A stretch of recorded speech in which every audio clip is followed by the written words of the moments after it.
Hello, जय हिंद। स्वागत है आपका हमारे यूट्यूब चैनल पे। आज जिस टॉपिक पे मैं बात करने आया हूँ वो किसी भी एग्जामिनेशन पॉइंट ऑफ व्यू से अगर सोचें, हर कंपटीशन में इस तरह के सवाल पूछे जाते हैं। मैं इसका पूरा टॉपिक आपको डिस्कस करूँगा और इसमें आने वाले हर एक टाइप के सवाल को हम समझाने की कोशिश करेंगे कि क्या इसमें पूछा जाता है। एक्चुअली टॉपिक क्या है? टॉपिक है गुणनखंडों की संख्या निकालना। ठीक है, ये गुणनखंडों की संख्या निकालना हर एग्जाम में कभी ना कभी आप देखते होंगे कि एक दो सवाल इससे पूछ दिया जाता है। 5 तरह के सवाल इसमें पूछे जाते हैं। हम एक एक करके पांचों तरह का सवाल बताते हैं कि इसमें क्या आता है। ठीक है, सबसे पहले आपको कोई संख्या देगा या उस संख्या को अभाज्य गुणनखंड में तोड़ के देगा। कुछ इस तरीके से, या तो कोई संख्या देगा या तो आपको इस तरीके से कोई संख्या को तोड़ करके देगा। ठीक है, और उसके बाद आपसे ये पूछेगा 5 सवाल। मैं पांचों टाइप बार बार इसे आपको समझाने की कोशिश कर रहा हूँ। देखिए, पहला सवाल जो होता है वो ये पूछता है कि अभाज्य गुणनखंडों की कुल संख्या बताइए कितनी होगी। पहला सवाल क्या होगा? अभाज्य गुणनखंडों की संख्या कितनी होगी, यानी टोटल प्राइम फैक्टर पूछा जाता है। ठीक है, दूसरा सवाल जो होता है वो होता है कुल गुणनखंडों की संख्या कितनी होगी, मतलब टोटल इसका फैक्टर कितना होगा। तीसरा सवाल होता है वैसे कितने गुणनखंड होंगे जो पूर्ण वर्ग होगा। ठीक है, यानी परफेक्ट स्क्वायर वाला जो फैक्टर होगा उसकी संख्या कितनी होगी। और चौथा सवाल पूछा जाता है कि ऐसे कितने गुणनखंड होंगे जो पूर्णतः घन के रूप में होगा, अर्थात परफेक्ट क्यूब के रूप में होगा। ऐसे फैक्टर की संख्या आपको बतानी है। और लास्ट एक और सवाल ये होता है कि इस संख्या में कौन सी ऐसी न्यूनतम संख्या से गुना कर दी जाए ताकि यह परफेक्ट स्क्वायर या परफेक्ट क्यूब बन जाए। इस तरह के 5 टाइप के सवाल आपसे पूछे जाते हैं। ठीक है, तो हम इसमें से 4 जो टाइप है वो आज हम आपको डिस्कस करके बताएंगे कि चारों आप कैसे बना सकते हो। बहुत आसान तरीका होता है अगर आप इसके कॉन्सेप्ट को समझते हो तब। ठीक है, सबसे पहली बात, हम इस तरह के सवालों को पहले डिस्कस करेंगे, फिर इस तरह के सवालों को डिस्कस करेंगे। एक बार हम आपको सवाल पढ़ के दिखाते हैं कि ये सवाल कैसे होता है। ठीक है, उसके बाद आपको हम एक एक करके सारा जो चारों टाइप है वो चारों टाइप हम आपको समझा देंगे। सबसे पहला सवाल देखिए, तो सबसे पहला सवाल जो आपके स्क्रीन पे है, एक बार आप देख लीजिए। उसको कह रहा है कि find number of factor of 720 विच है परफेक्ट क्यूब। ठीक है, क्या पूछा हुआ है? 720 के ऐसे कितने गुणनखंड हैं जो पूर्णतः घन है। ठीक है, यहाँ पे देखिए जो आपका चौथा टाइप है वो पूछा है कि पूर्णतः घन के रूप में ऐसे कितने फैक्टर होंगे। और एक सवाल है, वो सवाल को भी आप देखिए। कह रहा है कि यदि n बराबर 2 का पावर 3 मल्टीप्लाई 3 का पावर 5 मल्टीप्लाई 5 का पावर 6 मल्टीप्लाई 7 का पावर 2, तब n के वो गुणनखंड ज्ञात करो जो पूर्णतः वर्ग हो। ठीक है, ये देखिए 3 टाइप का सवाल है। जो पूर्णतः वर्ग वाला सवाल है वो आपसे पूछा, यानी find number of factor that are perfect square. ठीक है, तो इस तरह के सवाल होते हैं। तो हम बेसिकली इन दोनों ही टाइप के जो सवाल हैं इस पे हम आपका चारों फॉर्म बताएंगे कि चारों क्या क्या सवाल होता है। ठीक है, तो सबसे पहला काम आपको क्या करना है, चारों सवाल आपके ध्यान में होना चाहिए कि 4 सवाल क्या क्या पूछता है। सबसे पहला सवाल यह है कि आप बताइए इसके कितने अभाज्य गुणनखंड होंगे। सबसे पहला सवाल यही है। ठीक है, दूसरा सवाल है कि इसके कुल कितने गुणनखंड होंगे, टोटल गुणनखंड आपको बताना कि कितने होंगे। वो आपसे कोई कंडीशन नहीं दे रहा है कि आप अभाज्य बताइए चाहे भाज्य बताइए। तीसरा सवाल क्या पूछा है कि ऐसे कितने गुणनखंड होंगे जो परफेक्ट स्क्वायर होगा या पूर्णतः घन होगा, पूर्णतः वर्ग होगा। और लास्ट सवाल है ऐसे कितने गुणनखंड होंगे जो पूर्णतः घन होगा, अर्थात परफेक्ट क्यूब होगा। ठीक है, तो देखिए आपको सबसे पहले क्या करना है कि ये जो आपका 720 है, इस 720 में हम लोग अभाज्य जो गुणनखंड होते हैं इसके फॉर्म में कैसे तोड़ते हैं उसको तोड़ने आपको आना चाहिए। एक तो है कि टूटा हुआ पहले से होगा, एक है कि इस तरीके का संख्या दे देगा, उसको आपको तोड़ना पड़ेगा। तो सबसे पहले आप क्या करो कि ये जो आपका 720 दिया हुआ है, इस 720 को आप अभाज्य गुणनखंड के रूप में तोड़ना है। तो इसके लिए आपको क्या करना है, इसको इस तरीके से आप तोड़ लो। ठीक है, अगर ये लग रहा है 2 से तो लगाइए। जैसे अगर इसको हम 2 से भाग देते हैं तो ये आपका देखिए 360 आएगा। अगेन जब इसको हम 2 से भाग देंगे तो ये 180 आएगा। अगेन जब इसको हम 2 से भाग देंगे तो ये वाला वैल्यू जो है 90 आएगा। और फिर इसको 2 से हम भाग देंगे तो ये 45 आएगा। अब ये 2 से नहीं लग रहा है, 3 से लगेगा, तो 3 से लगाइए तो 15 या 45 होता है। और एक बार और 3 से लगेगा तो ये 3 से करेंगे तो ये 5 आएगा। ठीक है, अर्थात हम क्या लिख सकते हैं इसको ये 720 को हम लिख सकते हैं 2 मल्टीप्लाई 2 मल्टीप्लाई 2 मल्टीप्लाई 2, ये 4 बार है, और 3 जो है 2 बार है, और इसके बाद एक 5 है। ठीक है, अर्थात इसको हम लिख सकते हैं 2 का पावर 4 मल्टीप्लाई 3 का पावर 2 मल्टीप्लाई 5 का पावर 1। ठीक है, तो हम ये पहले से आपको बता रहे थे कि अगर 720 का ये गुणनखंड के फॉर्म में नहीं दिया है तो आप इसको अभाज्य गुणनखंड के रूप में तोड़ सकते हैं, और अगर पहले दिया हुआ तो ऐसे तोड़ने की आवश्यकता नहीं है। ठीक है, अब हमने इसको गुणनखंड के फॉर्म में तोड़ लिया। अब सवाल क्या होगा, पहला देखिए, सबसे पहला सवाल क्या है, तो सबसे पहला सवाल है कि कुल कितने अभाज्य गुणनखंड होंगे। तो अगर आपसे ये पूछा जाए कि कुल अभाज्य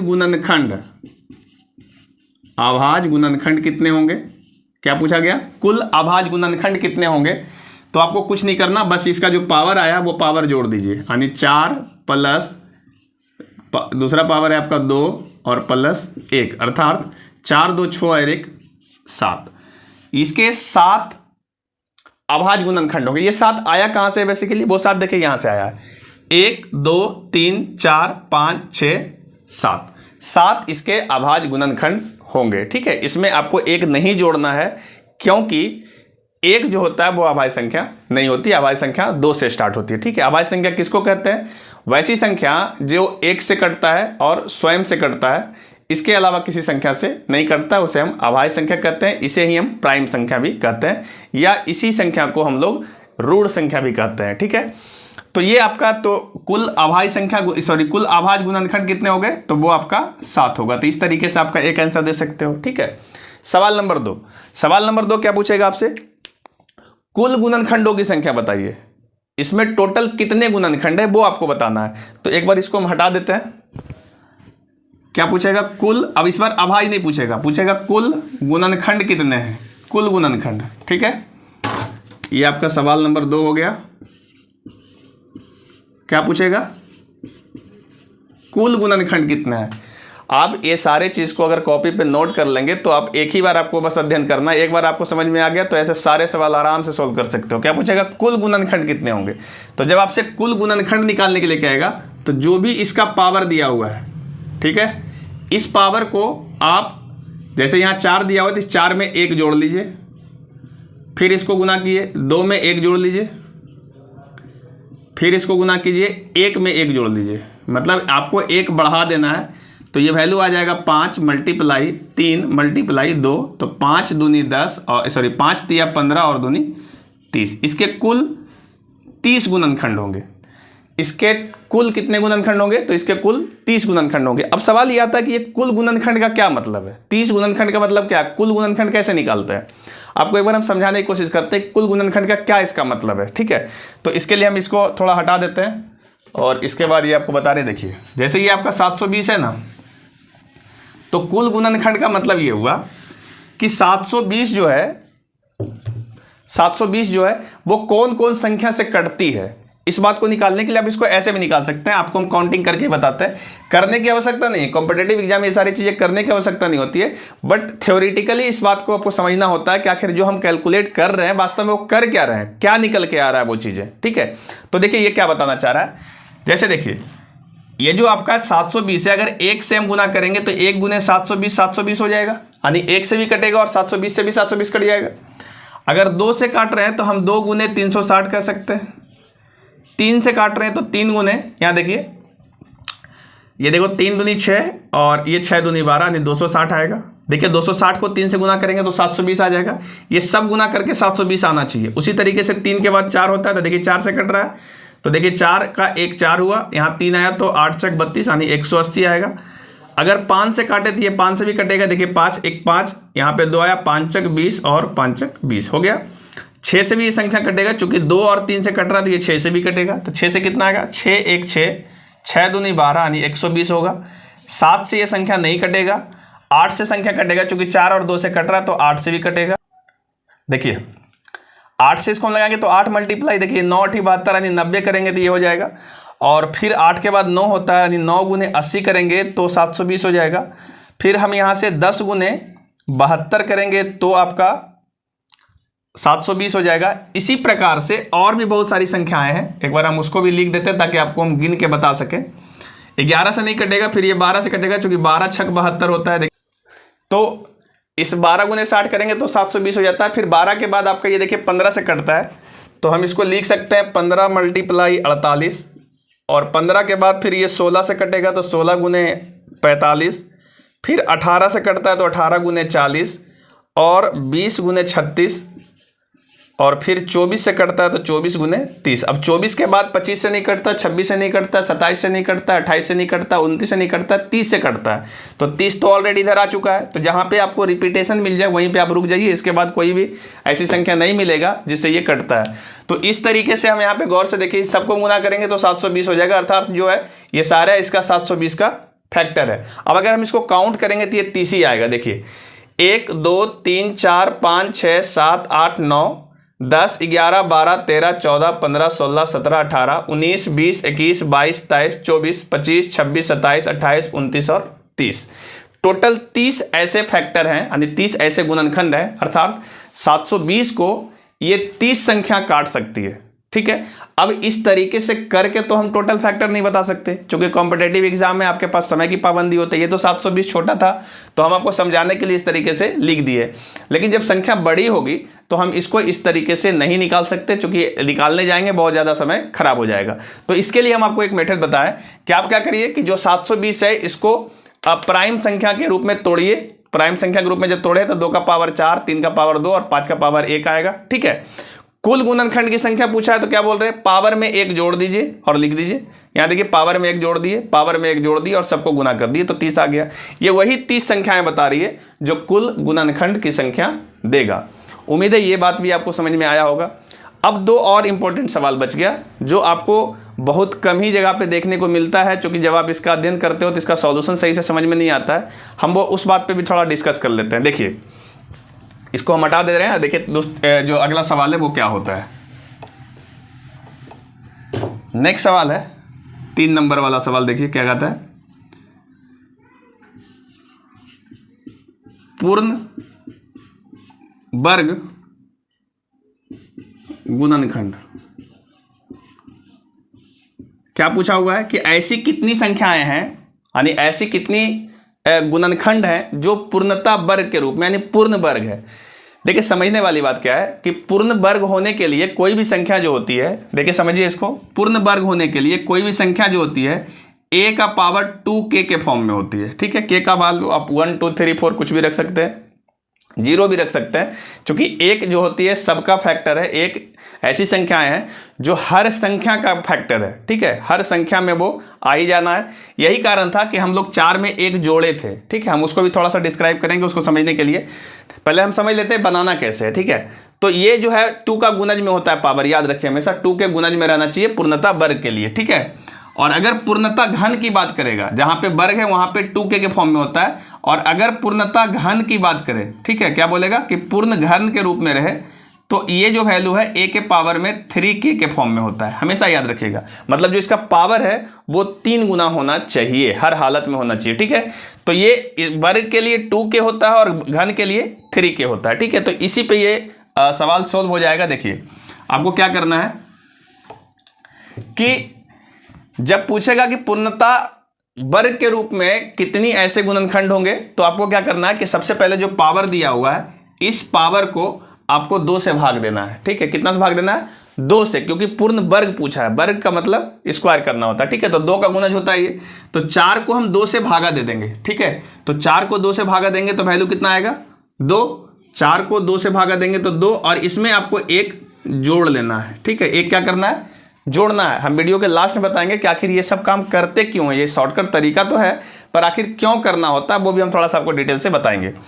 फिर इसमें देखिए 2 है तो इसको 2 से भागा देंगे तो ये वैल्यू 1 आ जाएगा, और इसमें 1 आपको जोड़ लेना है। ठीक है, और ये जो 1 है इस 1 को आप 2 से भाग नहीं दे सकते, क्योंकि ये छोटी संख्या है, तो आप उसको इग्नोर कर दीजिए, उससे कोई मतलब नहीं है। इसको आप गुना कर लीजिए तो ये वैल्यू आ गया 3 × 2 अर्थात 6।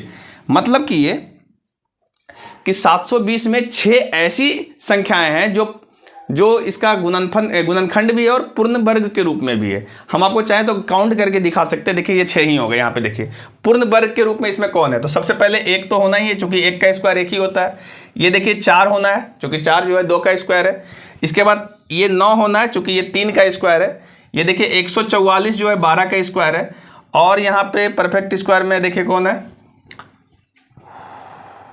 देखिए 16 है, 4 का स्क्वायर है, और आपका एक होगा, ये जो हमने गोला लगाया है यही वो संख्या है जो 720 का गुणनखंड भी है, अर्थात 720 को काटता भी है, और पूर्ण वर्ग के रूप में देखिए कितना है वो 1 2 3 4 5 और 6, यही वो संख्या 6 आपको बता रहा है। उम्मीद है ये सवाल आपको समझ में आया होगा। तो इस तरीके से करके बताना तो खैर कॉम्पिटिटिव एग्जाम के लिए ठीक नहीं होता है, इसके लिए इस मेथड का आप इस्तेमाल करिएगा, तब आपको ये सवाल जल्दी से बना पाएंगे। ठीक है, चलिए अब जो अगला सवाल है उस पर हम थोड़ा सा बात कर लेते हैं। अगला जो सवाल है वो क्या कहता है कि ये पूर्ण वर्ग पूछा तो आप पूछेगा पूर्ण घन हो तो क्या करना है। देखिए यहाँ पे हम लिख दे रहे हैं चौथा सवाल, सवाल नंबर 4 क्या कह रहा है कि पूर्णता घन के रूप में होना चाहिए। क्या होना चाहिए? पूर्णता घन के रूप में होना चाहिए। ऐसे कितने गुणनखंड हैं? ठीक है, ऐसे कितने गुणनखंड हैं जो पूर्णता घन के रूप में हो। तो जब भी आपको घन के रूप में सवाल पूछे तो एकदम आराम से कुछ नहीं करना, जो आपका पावर है उसको 3 से भागा देना, क्योंकि आपको जस्ट बताया कि घन के रूप में होता है तो जो a का पावर है वो 3k के फॉर्म में होता है, क्योंकि ये इसका पावर 3 गुना होना चाहिए। तो हम क्या करेंगे, इसको 3 से भागा देंगे। जब हम 4 को 3 से भागा देंगे तो आप देखो 4 को 3 से भागा दोगे तो भागफल 1 बचेगा। ठीक है, 4 को जब हम 3 से भागा देंगे तो एक ही बार में लगेगा ना, और इसमें 1 जोड़ लेंगे। ठीक है, अब इसके बाद देखो ये संख्या 2 आ गया। 2 में हम 3 से भागा कैसे दे सकते हैं? 2 तो छोटी संख्या है, इसको आप छोड़ दीजिए। 1 को 3 से भागा नहीं दे सकते क्योंकि 1 भी छोटी संख्या है, इस दोनों को छोड़ दीजिए। अब यही जो संख्या बच गया वो 2 आ रहा है। तो आपका पूर्णता घन के रूप में जो फैक्टर है यानी गुणनखंड है वो 2 ही होगा। अब चाहे तो यहाँ पे देख भी सकते हैं कि इसमें 2 ही ऐसी संख्या होगी जो पूर्णता घन के रूप में होगा। ठीक है, वो संख्या कौन होगी? तो पहला वो 1 होगी, क्योंकि 1 का घन भी 1 होता है, और दूसरी संख्या ये 8 होगी, क्योंकि 8 जो है वो 2 का घन होता है। इसके अलावा 3 का घन, 4 का घन, कोई सा भी आप चेक कर लो, इसमें कोई भी संख्या आने वाला नहीं है। तो 720 के 2 ही ऐसे फैक्टर हैं, यानी 1 और 8, जो पूर्णता घन के रूप में है। तो आपसे ये निकालने नहीं कहा गया है कि एक कौन कौन संख्या है, वो आपसे सिर्फ ये कहा था कि ऐसे कितने गुणनखंड है, यानी नंबर ऑफ फैक्टर बताना है। तो नंबर ऑफ फैक्टर कितने होंगे? 2 होंगे। तो ये 4 इंपॉर्टेंट सवाल था जिसको आप थ्योरेटिकली समझिए, क्योंकि समझना जरूरी है। अगर आप थ्योरेटिकली नहीं समझेंगे तो सिर्फ आप ट्रिक के जैसा इस्तेमाल करोगे तो बाद में ये चीज़ें कंफ्यूज करा देगा। ठीक है, अब बात ये करते हैं कि हम लोग +1 क्यों करते हैं, +1 कहाँ पे करना है, कहाँ पे नहीं करना, उसको भी एक बार समझ लेते हैं। तो हम इन सारी चीज़ों को यहाँ से हटा देते हैं। चलिए,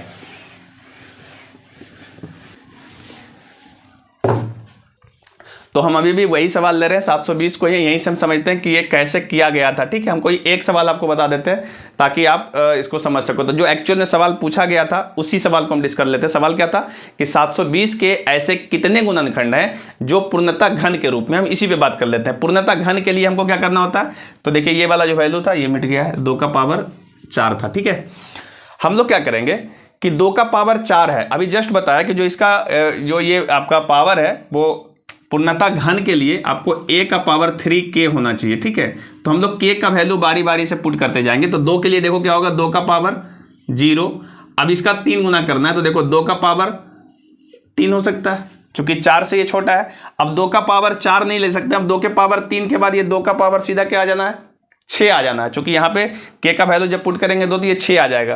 तो 2 का पावर 0, 2 का पावर 3, अब आएगा 2 का पावर 6। लेकिन 2 का पावर 6 कैसे ले सकते हैं? तो 2 के पावर 4 तक ही है, तो इसको लेना ही नहीं है। ठीक है, तो ऐसा कितनी संख्या मिला? ऐसा 2 संख्या मिला। इसके बाद देखो 3 के लिए सोचो, तो 3 का पावर 0 लेंगे। ठीक है, अब 3 का पावर 3 लेना था, लेकिन यहाँ तो 3 का पावर 2 ही था, तो इसको लेंगे ही नहीं। तो ये कितना होगा? एक ही संख्या मिला। और वैसे ही 5 का पावर 1 लिखा हुआ है, तो हम लोग 5 का पावर 0 लेंगे। ठीक है, 5 का पावर 0 लेंगे, और अगला 5 का पावर 3 होगा, तो इसको तो ले ही नहीं सकते। तो कितनी संख्या होगा? 1। ये देखो 3 का पावर 3 लेना था, लेकिन आपका 3 का पावर 2 ही तक था, तो इसको भी नहीं ले सकते। तो टोटल कितना मिला? इधर से 2, इधर से 1 और इधर से 1, तो कितना संख्या आया? 2। मतलब ऐसे 2 ही फैक्टर होंगे जो पूर्णता घन के रूप में होंगे। ठीक है, तो पूर्णता घन के रूप में था इसलिए हम ऐसा किए। अगर पूर्णता वर्ग के रूप में होता तो हम लोग क्या करते, एक बार उसको भी समझ लेते हैं। देखिए जो हम यहाँ से सेट कर रहे हैं, ये वैल्यू आपको इस तरीके से सेट करना है कि a का पावर 2k हो। मतलब ये कि पहले a का पावर 0 होगा, उसके बाद a का पावर 2 होगा, फिर a का पावर 4 होगा, अब a का पावर 6 होना चाहिए, लेकिन हम 6 ले नहीं सकते क्योंकि 4 ही तक है। फिर यहाँ से देखो ये 3 का पावर 0, 3 का पावर 2 लेंगे, दोनों हो जाएगा। अब 5 का पावर 0 लेंगे और 5 का पावर अब नहीं ले सकते कोई भी, क्योंकि 5 का पावर 2 है ही नहीं। तो ये आया आपका 3, ये आया आपका 2 और ये आया आपका 1। अगर इसको हम गुना करेंगे तो 3 दूनी 6 आएगा। मतलब 6 ऐसे फैक्टर होंगे जो पूर्णता वर्ग के रूप में। तो अब आपको समझ में आया होगा, जब इसको हम शॉर्टकट बना रहे थे तो हम क्या कर रहे थे कि पूर्णता वर्ग है तो पावर में 1 जोड़ दो, कर रहे थे ना, पावर में 1 जोड़ दो, इसको पावर को 2 से भागा दे दो और उसमें 1 जोड़ दो। तो 1 क्यों जोड़ रहे हैं? 1 इसलिए जोड़ रहे हैं कि 1 सभी का फैक्टर होता है ना। तो जब ये 2 लिखा हुआ था, ये लिखा गया यहाँ पे, ये आपका 2 का पावर 0, 2 का पावर 2 और 2 का पावर 4। तो ये जो 2 का पावर 0 उसका वैल्यू 1 होता है, 3 का पावर 0 उसका वैल्यू 1 होता है, 5 का पावर 0 उसका वैल्यू 1 होता है। तो चूंकि 1 सभी का फैक्टर है, यही कारण है कि पावर में हमको 1 बढ़ाना पड़ रहा था। चूंकि यहाँ भी पावर में 1 बढ़ रहा है, यहाँ भी पावर में 1 बढ़ रहा है, यहाँ भी पावर में 1 बढ़ रहा है। ठीक है, तो इसी संख्या का यानी इसी का अगर हम किसी के साथ मल्टीप्लाई कर देंगे तो वो परफेक्ट स्क्वायर में आएगा, इसीलिए हमको इसको गुना करके इसका आंसर देना होता है। ठीक है, तो ये था आपका जो आपका 720 वाला सवाल था, मैंने उस पर डिस्कस किया। जब नंबर के रूप में देगा तो आप इस तरीके से पूरा कैलकुलेट कर सकते हो। ठीक है, और अब बात यह आता है कि अगर इस तरह का रहा तो क्या करेंगे। तो पहले इसको हम हटा लेते हैं। देखिए, अगर सवाल इस तरीके का रहा, इस तरीके से पूछे तो क्या करना है। इस तरीके से पूछेगा तो ये सवाल और आसान है, क्योंकि ये पूछा था तो हमको इस फॉर्म में लाना पड़ा था। अब तो ये लाया हुआ है, इसमें कुछ करना ही नहीं है। सवाल क्या था, हम उसी सवाल को डायरेक्ट बता देते हैं। ऐसे हम चारों टाइप आपको बता चुके हैं, पर जो सवाल अभी पूछा गया वो सवाल देखिए स्क्रीन पे होगा। सवाल ये कह रहा है कि ये जो आपका n है, n बराबर दिया हुआ है, इसके कितने ऐसे फैक्टर होंगे जो पूर्णता वर्ग के रूप में होंगे। यही सवाल पूछा था। तो पूर्णता वर्ग के रूप में होगा तो क्या करना है आपको, इसको आप 2 से भागा देंगे। ठीक है, जो पावर है इसको आप 2 से भागा देना है। ठीक है, सारे पावर को 2 से भागा दीजिए। तो 2 से हम भागा देंगे जब 3 को, तो ये एक ही बार में लगेगा और उसमें आपको 1 जोड़ना होगा।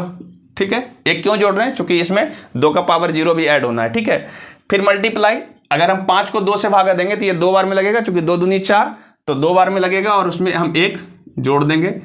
उसी तरीके से ये पावर में 6 अगर 2 से भागा देंगे तो 3 बार में ये कट जाता है पूरा, तो 3 + 1 होगा। और इसको अगर हम 2 से भागा देंगे तो ये वैल्यू जो है 1 आएगा और 1 + 1 अपने मन से जोड़ना होगा।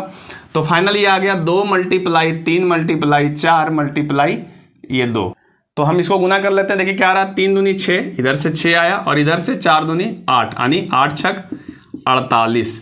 टोटल ऐसे 48 फैक्टर होंगे इसके, इस n के टोटल 48 फैक्टर होंगे जो पूर्णता वर्ग के रूप में होंगे। ठीक है, अगर इसके अलावा कोई और भी सवाल आपसे पूछेगा तो हमने पूरा मेथड इसका जो बता चुके हैं कि क्या आपको करना है।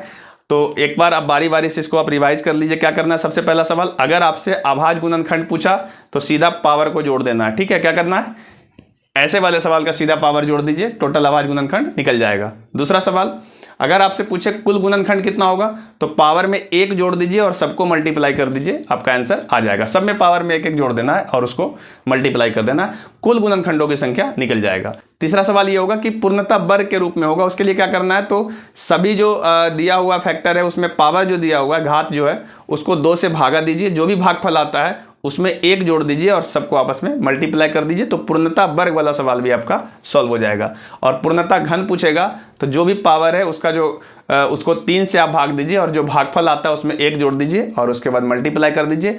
पूर्णता घन वाला भी सवाल आपका सॉल्व हो जाएगा। तो ये चारों टाइप के सवाल है जिस पे हमने आज डिस्कस किया और बिल्कुल डिटेल से डिस्कस किया। अगर इसमें बिना स्किप किए हुए वीडियो को पूरा आप देखेंगे तो इस तरह के सारे सवाल कभी भी किसी भी एग्जाम में पूछेगा तो आप आसानी से सॉल्व कर सकते हो। ठीक है, तो उम्मीद है आपको ये सारी बातें समझ में आया होगा। अगर आप चैनल पे नए आए हो तो चैनल को जरूर सब्सक्राइब करो, अपने फ्रेंड सर्कल में शेयर करो और प्रैक्टिस के दरमियान कभी भी कोई भी ऐसा सवाल जो आपसे सॉल्व नहीं हो रहा है या फिर इसका सॉल्यूशन आपको कहीं से नहीं मिल रहा है, आप दिए हुए व्हाट्सएप नंबर पर एक बार भेजिए। अगर इसका सॉल्यूशन अच्छा होगा हम आपको जरूर प्रोवाइड करवाएंगे। तो आज के लिए इतना ही, मिलेंगे हम नेक्स्ट वीडियो में, तब तक के लिए जय हिंद।